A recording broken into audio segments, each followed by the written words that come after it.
नमस्कार दोस्तों, आप सभी का स्वागत है एक ज़रिया यूट्यूब चैनल पर। क्योंकि ये एक ज़रिया ही तो है कहानियाँ आप तक पहुँचाने का।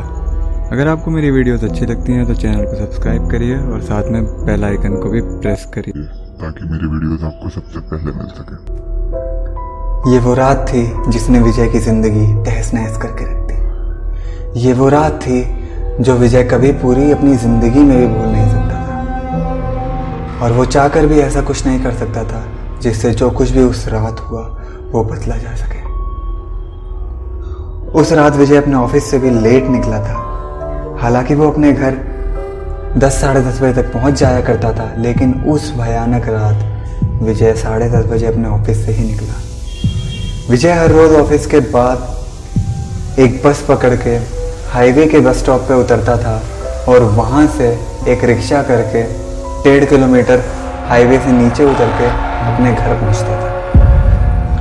लेकिन उस रात विजय 11:30 पौने 12 बजे करीब बस स्टॉप पहुंचा, और काफ़ी देर इंतज़ार करने के बाद भी उसे कोई भी ऐसा वाहन नहीं मिला जिससे वो अपने घर जा सके। तो अंत में विजय पैदल जाना मुनाफिज सिर्फ समझता है। विजय धीरे धीरे अपने कदमों को बढ़ाता हुआ अपने घर की तरफ जाने वाला रास्ता लेता है और धीरे धीरे अपने घर की तरफ चलता है। वो अपना बैग पकड़े आगे बढ़ ही रहा होता है, तभी अचानक से सारी जो स्ट्रीट लाइट्स होती हैं वो बंद हो जाती हैं। विजय ये सोचता है कि लाइट जाने के कारण वो सारी लाइट्स बंद हो गई हैं, लेकिन उसे क्या पता था कि उस रात उसके साथ क्या होने वाला था। विजय जिस रास्ते पे चल रहा था उसके सीधे हाथ पे आमों के बाग थे और उल्टे हाथ पे एक बम्बा। हालांकि बम्बा सूखा हुआ था, बम्बे में पानी नहीं था। विजय अंधेरे को चीरने के लिए अपनी जेब से अपना फ़ोन निकालता है और अपनी फ़ोन की फ्लैशलाइट ऑन करके उसके उजाले में अपने घर की तरफ बढ़ता रहे। तभी विजय को एक आवाज आती है पीछे से, तुम विजय हो ना? और विजय पीछे मुड़ के बोलता है हाँ, लेकिन पीछे कोई भी नहीं था। इस बात से विजय हैरान हो जाता है, और जैसे ही विजय अपने घर की तरफ अपना मुंह करता है तभी उसके कान में से भी वही आवाज गुजरती हुई सामने की तरफ जाती है, तुम विजय हो ना? विजय इस बात से थोड़ा घबरा जाता है और वो अपने कदमों की स्पीड तेज कर देता है। वो अब तेजी से अपने घर पहुंचना चाहता है, लेकिन तभी वो आवाज उसका पीछा करते करते उसके पीछे पीछे उतनी ही स्पीड से आ रही होती है जितनी स्पीड से विजय बढ़ रहा होता है। इस बात से विजय बहुत ज़्यादा डर जाता है। उसकी हार्ट बीट आसमान छूने लगती है और वो पसीना पसीना हो जाता है। फिर विजय आव देखता है ना ताव, वो अपनी फ्लैशलाइट लिए इतनी तेज भागता है कि वो अगले 5 मिनट में अपने घर के गेट पे होता है। और गेट पे पहुंच के वो अपने डोरबेल बजाता है और उसकी डोरबेल बज जाती है। हालांकि स्ट्रीट लाइट्स अभी भी बुझी हुई हैं, लेकिन डोरबेल बज रही है। तभी विजय की पत्नी दरवाज़ा खोलती है और विजय को पसीना पसीना देखकर वो भी घबरा जाती है।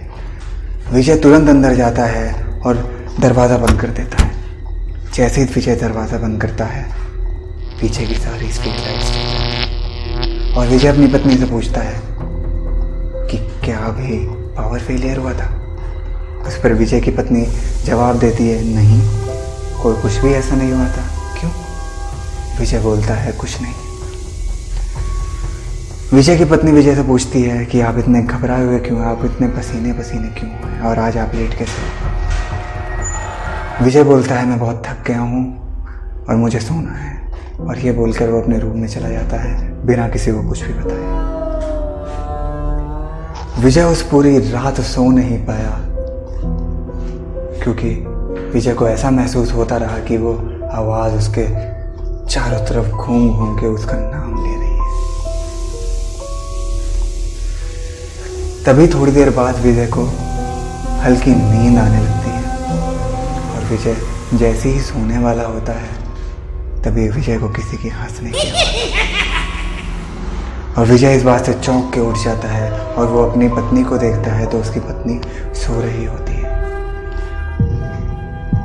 फिर वो ये समझता है कि वो एक बुरा सपना देख रहा था, इस चक्कर में उसे ऐसी आवाज़ें सुनाई दे रही हैं। लेकिन असलियत क्या थी अभी तक कोई नहीं जानता। सुबह उठने के बाद विजय अपनी पत्नी से पूछता है कि रात को तुमने कोई आवाज़ सुनी थी क्या? उस पर उसकी पत्नी कहती है, नहीं, मैंने तो किसी भी तरीके की आवाज़ नहीं सुनी। विजय की पत्नी उसके पूरे परिवार के लिए नाश्ता लगा रही होती है। उसके दोनों बच्चे आके डाइनिंग टेबल पे बैठते हैं और विजय की बूढ़ी माँ भी आके वहीं बैठती है।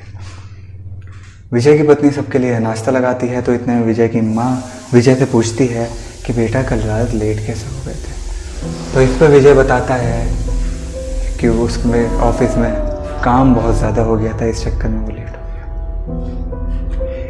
और विजय अपना नाश्ता जैसे ही अपने मुंह में डालता है तभी के तभी विजय को उल्टी हो जाती है। और ऐसी वैसी उल्टी नहीं, विजय को खून की उल्टी होती है। इस बात को देख के उसके सारे घर वाले बहुत ज़्यादा घबरा जाते हैं, डर जाते हैं और विजय को हॉस्पिटल लेके जाते हैं। जब विजय को हॉस्पिटल ले जाया जा रहा होता है, रास्ते में उसे बहुत तेज बुखार भी हो जाता है। विजय की हालत देखने के बाद डॉक्टर कहता है कि इनको फूड पॉइजनिंग हुई है। डॉक्टर विजय को कुछ दवाइयाँ देता है और अगले ही दिन विजय को डिस्चार्ज कर दिया जाता है। विजय अपने घर आता है।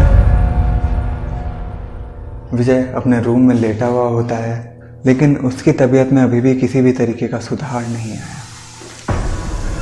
अगले 2 हफ्तों तक ऐसा ही चलता रहता है। कभी उसे उल्टियाँ होती हैं, कभी उसे बुखार होता है। अतः 2 हफ्तों बाद विजय की ये सारी जो भी परेशानी थी वो बंद हो जाती हैं और विजय अपने आप को स्वस्थ महसूस करता है। लेकिन इन सभी परेशानियों के चलते विजय बहुत ज़्यादा कमज़ोर हो चुका होता है। अब विजय को लगता है कि वो स्वस्थ है, लेकिन होता क्या है, अब जो उसकी बीमारियां थी वो उसके बच्चों को लग जाती हैं। अब उसके बच्चे कभी बुखार, कभी खून की उल्टी से पीड़ित होते हैं, तो उन्हें भी हॉस्पिटल लेके जाया जाता है। ठीक 2 हफ्ते बाद वो उसके बच्चे भी ठीक हो जाते हैं और उसकी बीमारी उसकी पत्नी को लग जाती है। अब विजय की बीमारी उसके परिवार के हर एक सदस्य को लग रही थी। विजय इस बात से बहुत ज़्यादा परेशान हो जाता है और वो अपने खाने के जो भी सोर्स हैं और पानी का जो भी सोर्स है उसका सैंपल ले जाके लैब में देता है और लैब में उनका चेकअप कराता है। जब चेकअप की रिपोर्ट आती है तो विजय हैरान रहता है, क्योंकि उसकी जो रिपोर्ट होती है वो नॉर्मल होती है। अब विजय बहुत ज़्यादा परेशान हो चुका है, क्योंकि उसे जो भी ये बीमारी है उसका कारण पता नहीं चल रहा। वो ये सारी बातें जाके अपने ऑफिस के दोस्तों से बताता है। तब उनमें से उसका एक दोस्त कहता है, भाई तू किसी पंडित या किसी तांत्रिक को दिखा ले, मुझे ऐसा लगता है जैसे तेरे घर में कुछ है। और विजय इन सब बातों में विश्वास नहीं करता था, तो विजय इस बात को हंस के टाल देता। अब उस दिन जब विजय अपने घर वापस जाता है तब उसकी माँ भी यही कहती है कि बेटा तू पास के मौलवी साहब को दिखा ले जाके, मुझे ऐसा कुछ लगता है कि जैसे घर में कुछ है। माँ के कहने पर भी विजय हंसता है और कहता है, नहीं माँ ऐसा कुछ नहीं होता, मैं इन सब चीज़ों पर विश्वास नहीं करता। तब माँ के ज़्यादा जिद करने पर विजय कहता है, चलो ठीक है माँ, मैं कल जाके बाबा से मिल के आता हूँ। विजय अगले दिन जाके मौलवी साहब से मिलता है और मौलवी साहब को अपनी सारी जो भी परेशानी घर में चल रही है उनके बारे में बताता है। इन बातों को सुन के मौलवी साहब समझ जाते हैं कि उसके घर में किसी शैतान का वास है। इस बात की पुष्टि के लिए मौलवी साहब भी जैसे कहते हैं कि तुम अपने घर से मिट्टी लेके आओ। तो विजय अपने घर वापस जाता है और अपने गमले में से थोड़ी सी मिट्टी ले करके मौलवी साहब को ला करके देता है। अब मौलवी साहब अपना झाड़ फूँक शुरू करते हैं। मौलवी साहब उस मिट्टी को अपने मुट्ठी में बंद करते हैं, अपनी आंखें बंद करते हैं और कुछ मंत्र पढ़ना शुरू करते हैं। जैसे जैसे वो मंत्र पढ़ते हैं उन्हें सारे दृश्य क्लियर होने शुरू होते हैं। मौलवी साहब एकदम से अपनी आँख खोलते हैं और कहते हैं विजय से, विजय तुम्हारे घर में एक बहुत भयानक चुड़ैल का वास है। वो इतनी शक्तिशाली है कि उसे आसानी से नहीं भगाया जा सकता। तो विजय उनसे पूछता है, मौलवी साहब लेकिन वो चुड़ैल मेरे घर में आई कहाँ से? तो मौलवी साहब कहते हैं, ये सब तो वहीं जाके पता चलेगा। मौलवी साहब विजय को कुछ सामग्री लाने को कहते हैं और मौलवी साहब विजय से कहते हैं कि मैं कल तुम्हारे घर आऊँगा। विजय वो सारी सामग्री लेकर के अपने घर पे आता है और अगले दिन ही मौलवी साहब भी। मौलवी साहब उस सामग्री को खोलते हैं। विजय के आंगन में जमीन पे कुछ आकृति बनाते हैं और उसके बीच में बैठकर अपना जाप करना शुरू करते हैं। उनके जाप करने के साथ ही साथ थोड़ी देर बाद ही परिवार के सभी लोगों को एक हंसी सुनाई देती है। ये हंसी उनके घर में गूंज रही होती है। जैसे जैसे मौलवी साहब अपने मंत्रों को तीव्रता से बोलते हैं, ये हंसी और तेज होने लगती है। तभी एकाएक एक बहुत ही भयानक आकृति उनके सामने आ जाती है। वो एक औरत होती है, उसके बाल जमीन तक छू रहे होते हैं, उसका पूरा चेहरा उसके बालों से ढका रहता है। उसके हाथ बहुत लंबे होते हैं और उनमें नाखून किसी जानवर के पंजे के समान। वो हंसते हुए उनके सामने। तब मौलवी साहब पूछते हैं कि तू कौन है, तू यहाँ कैसे आई, तुझे किसने भेजा है? तो वो बोलती है, मैं तुझ जैसों को कुछ भी नहीं बताती, ना तू इतना सक्षम है कि मुझ पर कब्जा कर सकता है। तो इस पर मौलवी साहब अपने मंत्रों को और तेज़ी से पढ़ते हैं और अपने हाथ में पाक पानी ले लेते हैं। पाक पानी देख के चुड़ैल थोड़ा घबरा जाती है और मौलवी साहब उस पाक पानी को चुड़ैल के ऊपर फेंकते हैं। तब चुड़ैल कहती है, हाँ बताती हूँ बताती हूँ। वो विजय को बोलती है, मुझे ये लेके आया है। तो विजय बोलता है, मैं तुम्हें कहाँ से लेके आया हूँ? वो कहती है, उस रात तुम्हें याद है कि किसी ने तुम्हें पीछे से बुलाया था? वो कहता है, हाँ मुझे याद है, मुझे किसी ने पीछे से बुलाया था पर पीछे कोई नहीं था। वो कहती है कि मैंने ही तुम्हें बुलाया था और तुमने पीछे मुड़कर हाँ बोला, इसका मतलब तुमने मुझे आमंत्रण दिया और मैं तुम्हारे साथ साथ ही तुम्हारे घर में आ गई। मैं पिछले 1 महीने से तुम्हारे घर में हूँ और तुम्हारे परिवार के हर एक सदस्य का खून पी गई हूँ। इतना कह के वो चुड़ैल कहीं गायब हो जाती है और विजय और उसके परिवार के सभी लोग बहुत परेशान हो जाते हैं। विजय मौलवी साहब से कहता है, मौलवी साहब आप इसका कुछ इलाज करिए, हमारे परिवार को बचाइए। तो मौलवी साहब कहते हैं, विजय तुम कल मेरे पास आना और मुझसे पाक पानी और ताबीज़ ले जाना और उस पाक पानी को अपने घर में 60 दिन तक छिड़काव करना, ये समस्या दूर हो जाए। और जो ताबीज़ है वो ताबीज़ तुम्हें इन सभी बाधाओं से बचाएगा। विजय बोलता है, ठीक है मौलवी साहब। विजय अगले दिन मौलवी साहब के पास जाता है। मौलवी साहब के पास पहुंच के विजय ताबीज़ लेता है और पाक पानी लेता है। विजय जितनी तेजी से हो सके उतनी तेजी से अपने घर आने लगता है। तभी रास्ते में विजय का एक एक्सीडेंट हो जाता है। उस एक्सीडेंट के साथ ही विजय के हाथ में कांच की पाक पानी की बोतल सड़क पर गिर जाती है और वो वहीं टूट जाती है। विजय जख्मी हालत में भी हाथ में ताबीज़ लिए भागता है अपने घर की ओर। विजय अपने घर पहुंचता है, गेट खटखटाता है और विजय देखता है कि दरवाजा पहले से ही खुला हुआ है। विजय की पत्नी भागती हुई घबराई हुई उसके पास आती है और कहती है, आप जल्दी चलिए, आप जल्दी चलिए। विजय बोलता है, क्या हुआ? वो कहती है, आप चलिए तो। विजय की पत्नी उसको उनके बच्चों के कमरे में लेके जाती है और वहीं उसकी माँ भी होती है। विजय वहाँ पहुँचते के साथ ही एक ताबीज़ अपनी पत्नी को, एक ताबीज़ अपनी माँ को दे देता है और एक ताबीज़ वो खुद पहने रखता है।